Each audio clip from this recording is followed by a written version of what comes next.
and the platforms that you use to do it, because I know you both have some unique approaches to content marketing.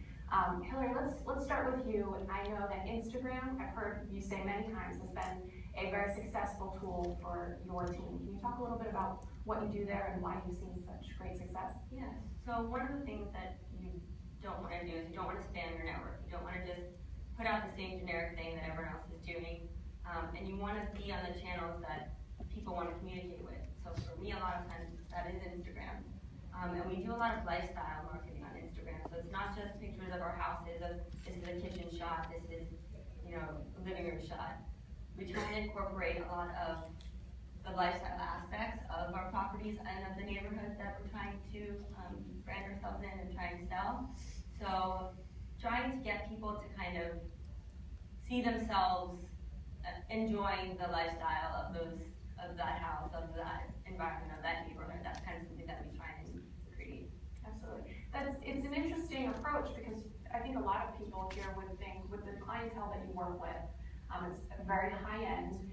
Instagram might not automatically be the thing that people think of, or the venue that they would choose. Can you talk a little bit about why? Yeah, well, we go across multiple different platforms, because we do high-end real estate, but there are many different demographics. So for some people that might be email marketing. Some people, we still do the hard mail, big brochures, fold-out brochures, full-page laminated, beautiful brochures.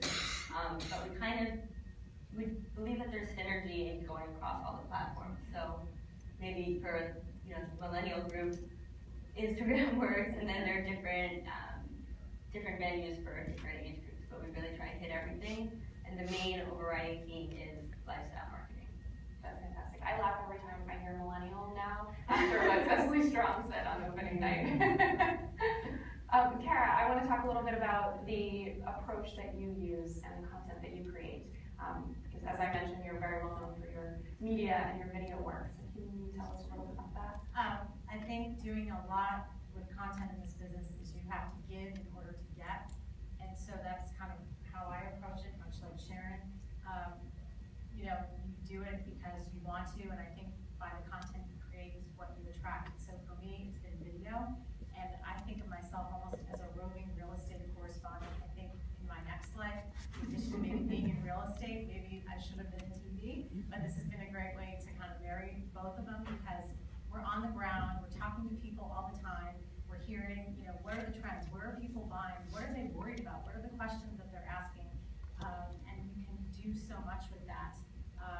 Creating meaningful video, whether that's showing off hot new areas, beautiful streets in your neighborhood, the biggest house that's for sale. And I think everybody loves to show off these areas and talk about it, and make it about them or a house or a subject. It's not so much about you, but it's subtle. Subtle is powerful, and a great way to accomplish that is video, and not necessarily you being in the video, but talking about or introducing these different topics that might resonate with the different kinds of people you're trying to connect with. That's great. I think for a lot of us, video is